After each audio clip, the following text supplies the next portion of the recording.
Thank you very much. You're going to listen to me talk about one of my favorite things, which is White Lake, or as I call it, White Lake the Beautiful. You can see right here, kind of an old West Michigan's vacation land, White Lake the Beautiful. And my talk is the power to make a difference, because I probably was not someone that you would think I would be doing what I'm doing now. If you can imagine the most shy person in your high school class, your college class, I was a whole lot shyer. And I ended up in a very different situation than teaching first grade. And this is a little bit of the story, but it's really the story of White Lake and how people gathered together to help restore it after decades of pollution. Okay, people recognize that view? Okay. Please feel free to ask me questions if I'm going too fast, or if you would like me to explain something. Okay, and you can see what I put there is that this is the view from my long-time family home overlooking White Lake. It was at first a very tiny cottage, because White Lake had a lot of seasonal cottages around it, where my grandpa wanted to fish when he retired. And so they bought this little cottage, and he had a little aluminum boat, and he went out fishing every day and into the big lake. And this is the home that I lived in, this little bitty home, my first years before I moved to another one. And then eventually my parents bought the little cottage, turned it into a big home. So this view has been my view for a long time, and it is something that I really value. And it's something that my dad would say, looking out, you just can't get better than this. So I have lived in Whitehall my whole life. I live in the house I grew up in, not this one, but the one that we moved into when I was about 5. I've been there forever. I'm not likely to move. Sounds pretty strange, doesn't it? I've been on my Whitehall City Council. I'm now entering the 15th year. I served for 12 years, and then I was term limited, and I've been on a couple more years. And we just changed our election cycle, so I'm on for 3 more years. So I've got an extra year. So it's good work, though. Very good work. And I think, I've done over 30 years of community-based environmental work. And I think the most important lesson, big lesson that I want to pass along to folks is one person, a small group, a large group can really make a difference. And I know that that's probably hard to imagine these days, because it's a fairly complex and complicated world, and kind of hard to figure out where you fit in. But you do fit in. You do fit in somewhere in this, in the climate change solutions. You probably are well aware that climate change impacts are here. And this actually is from my hometown. Can you see the pictures up there? We actually had 3 freak storms in 12 months. Little city of Whitehall. We had, first we had a freak snowstorm on Halloween. And it was such that the trees were still leafed out, and we lost a lot of branches, we lost power. It was definitely an impact. The one that you're seeing there is this freak windstorm. And it came across the lake, and with no warning. One of the things I'm working on at my city council level, trying to push through, is making sure that we have emergency notification, because there was no warning. We don't have a warning siren anymore like we used to. And communities are going to need to be looking at doing this. Luckily, nobody was hurt. 18 houses demolished in one neighborhood, 18. And you can see one, I didn't find the one picture where there was a huge 200, these are all 200-year-old trees in one of the neighborhoods that was the loveliest because of the shade. It's forever different. There was one house that had a tree right down the middle of it, and if the guy had been home, it landed on his bed. He would have been gone. So I think we had about $500,000 or $600,000 out of our general fund for storm recovery. Our folks were fine, but even the safety folks took almost 3 hours to cut themselves around the city to get to people who needed help. And down below, this actually was in 2019, and that's someone from the State Environmental Agency taking a sample. We had toxic algae in White Lake. And when you have extended heat seasons and you have more sunlight hitting the water and the different changes, you have more ability to have the toxic algae. And that can be very dangerous. And the biggest thing is, if in doubt, stay out. Who has seen this iconic photo? Yeah, it's one of my favorite photos. This is the world's largest working weather vane. And we have it right here across the river from Whitehall in Montague. And people use it as they'll take a selfie and different things. And it's the Ella Ellenwood, and we have a company that makes weather vanes here, Whitehall Products. So that's kind of a cool thing. But I think the theme of the summit, reflect, repair, regenerate, it really encapsulates the story of bringing White Lake back to a state of better health. We reflected on what was happening in the community. We repaired White Lake, and then we regenerated, and it's a story of rebirth of White Lake, and I was very honored to be part of it. And the lessons that I'm talking to you about are the things that I learned as I went along.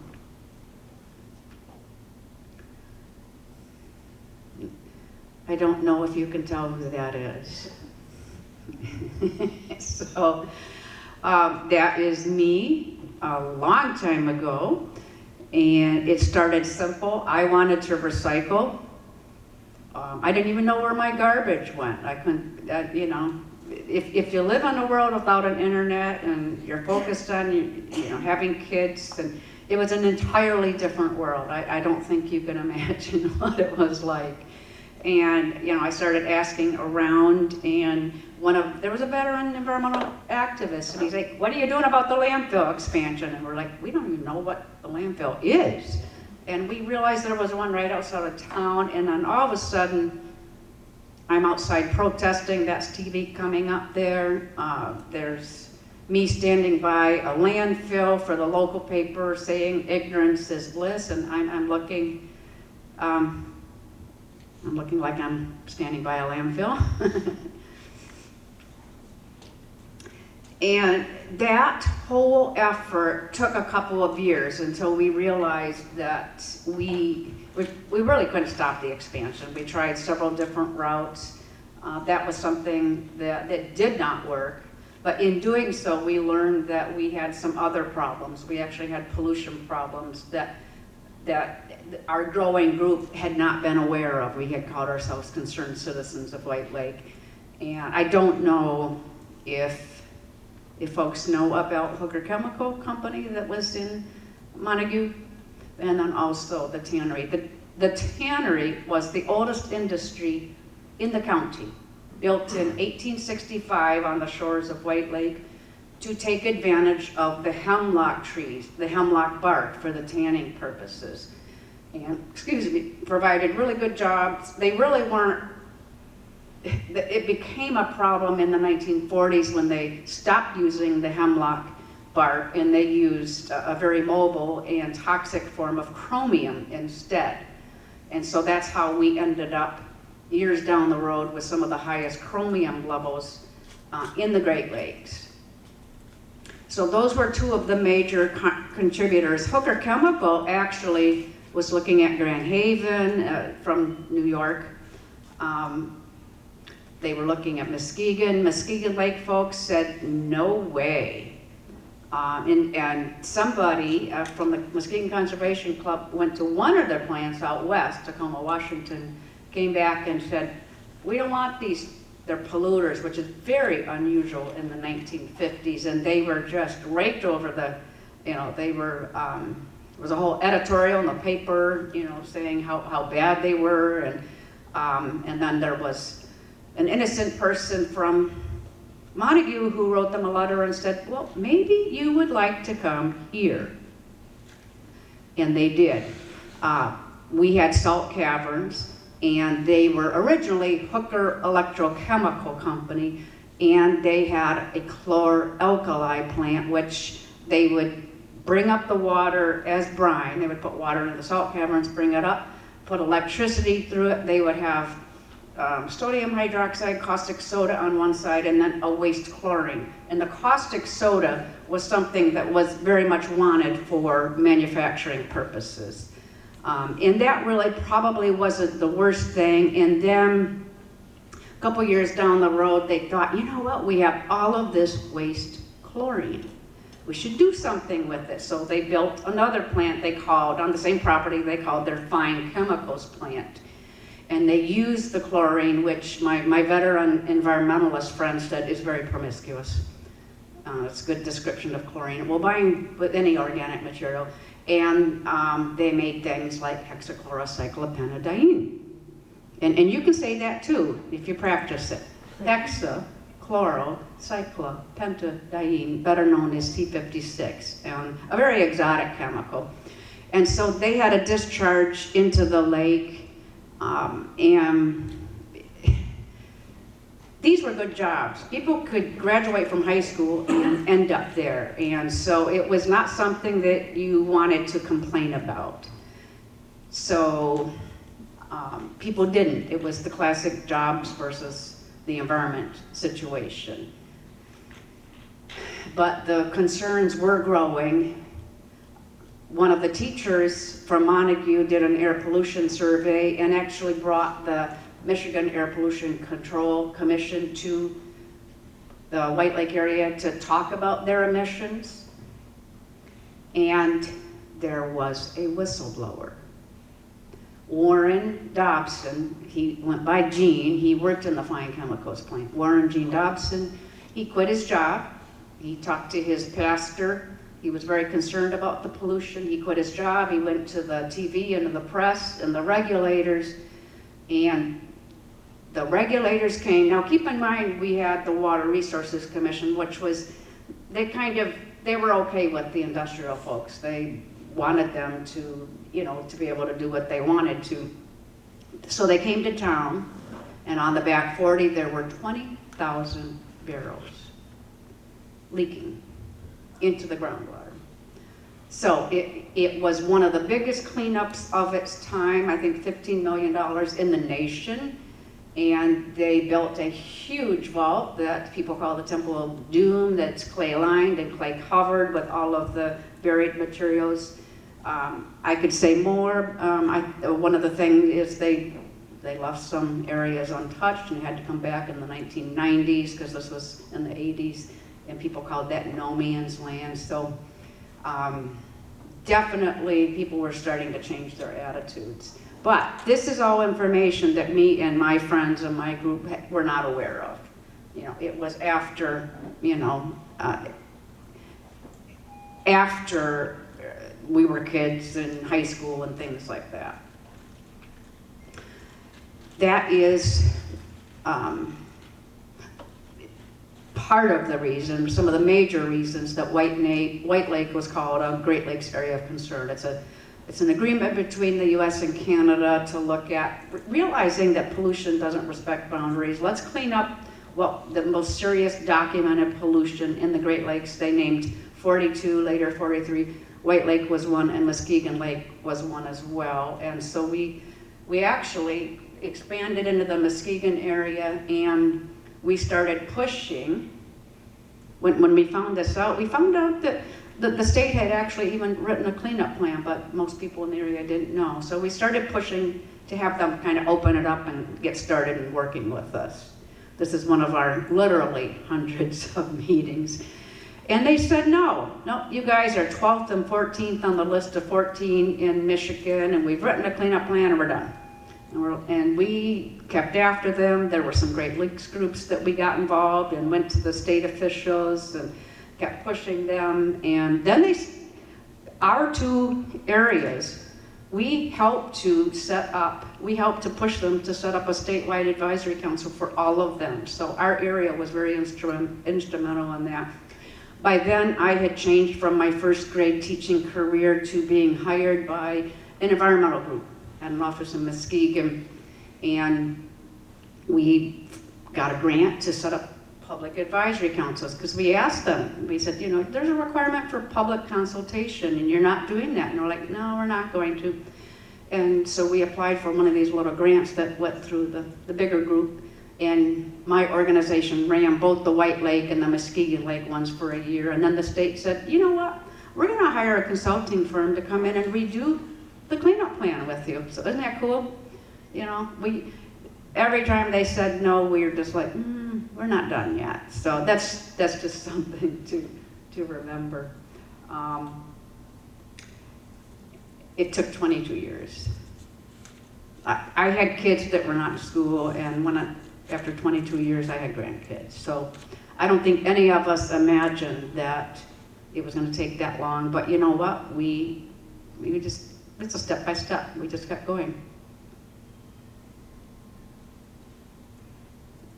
Okay.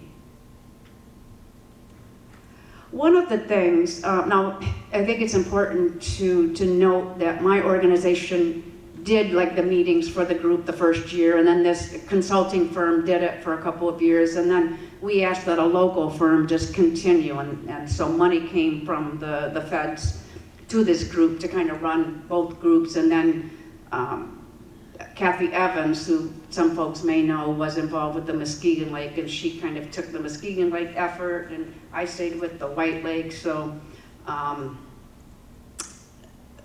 lot of work that's been done by both groups. For White Lake, our plan was to make sure that everybody felt like they had the opportunity to participate. We met monthly. It wasn't too long before we probably had 6 to 10 people at our meetings. I mean, granted, it's a small community, and we realized that was going to be it. There were a lot of acronyms, it was a lot of work, a lot of competition for volunteers in our community, our small community. But we decided anytime there was a decision, we would go out and we would make sure that the public was involved. So we would have 50, 100 people. I would look at the presentations from the groups. We hosted them as well.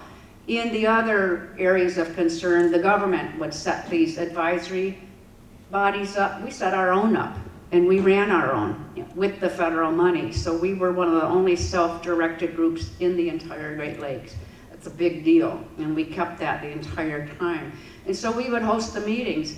And one of the reasons we hosted the meetings is we saw that if it was the state or federal folks that came and hosted a meeting, it got bad fast, because people were pissed.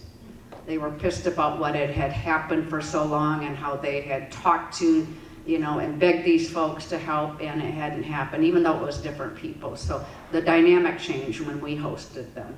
But I also looked at their presentations, everybody's, and I'm like, nope, too much jargon, you gotta make it for the layperson. So we wanted to make sure everybody would be involved, and we told them, even when you come to a meeting, you show our politicians that this is an important meeting. When you write a letter to the editor, when you contact our politicians, because we made every politician do our bidding. We didn't care about partisan politics. We just, we made them do our work, whatever they could for us. But we wanted to make sure that people realized that they had a role, and it really strengthened our impact. And we were told by the state and federal folks that, every time we come to the White Lake area, your people are informed and educated, because over time they started to learn about the issues and the solutions. Anybody have any questions? Am I going too fast? So, okay. Oh, I'm gonna go back.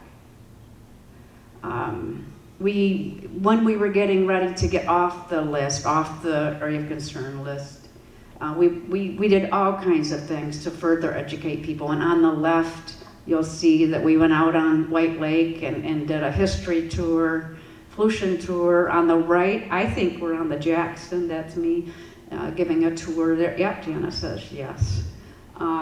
You know, I was in charge of public education. I wanted to make sure that people understood the issues and participated. Oops. The last lesson is to celebrate. I think that's something that folks in the work that I do don't do enough. There's just always more to do, and when you get done, you just move on to the next thing. And we made sure especially to celebrate when we got off the list. And I think we had it at our community's gathering. I planned it, so it was kind of fun. We moved, we may have been over capacity because I was in there and we were moving chairs back. I think we had well over 100 people who came. I had worked with the 2 schools in the area, and one school provided their artwork. You can see down below, they brought that to show about cleaning up White Lake. And then the other school on the other side of the river wrote poems. And I had them open the event. And it was, you could have dropped a pin as you heard these young people read their poems about cleaning up White Lake. We had both mayors, we had the EPA officials and neighbors, we had music and food, and you know, it was 22 years of my life and other people. There were a few who followed it through that time, but I think, you know, it was a time to take a step back and think, wow, you know, we really did something, and to feel good about it. Now, we were delisted in 2014. And keep in mind, that doesn't mean the lake was perfect. It means that it's as good as any other lake that didn't have those major industrial impacts. And if you've been reading the paper, you've been seeing that Muskegon Lake was just delisted as well. It had a lot more problems, but yeah, very exciting. And kudos to those folks for the work that they've done. Let me see. And, you know, looking back, I think reflect, repair, regenerate, it does really reflect the story of bringing White Lake back, White Lake the Beautiful back. That was supposedly a name for the lake that the indigenous people had. And for a long time, it was on the stationery of the cities on the bottom, on White Lake the Beautiful. And so we were very glad to bring White Lake the Beautiful back. And I did want to, my contact information is there. And, you know, I think I want to sum up by saying my talk is not about turning you into a lifelong environmental activist like me, unless you want to. I mean, let me know, I'll help. But it really is about embracing whatever role may be appropriate for you at whatever time in your life, because the people who participated in this effort, I'm the public face and I was one of the leaders, but it was the people who showed up at the meetings, people who participated when they could. There were people who participated on the Public Advisory Council and then they had to back off for whatever reason and somebody else came up. Every single person made a difference. And I think that's the biggest lesson I want to leave you with, is that, you know, think about, certainly lead an effort, maybe lead a small effort. Look at what you can participate in. Maybe there's an effort you know that is already underway that you could lend your support to. You know, so think about what your role is, because I'll tell you this, many hands make less work. You know, I think the only criticism I could have of the whole story is we could have used more people. If people were aware of their ability to make a difference. So I want to thank you. Here's my information. By the way, I'm writing a book with Dr. Rick Radisky about White Lake's environmental history. And be looking for it. Not this year, but hopefully soon. And if you have anything that you want to work on, if there's anything I can help with, do not hesitate to let me know. And thank you. Thank you for listening. I appreciated the ability to talk about White Lake.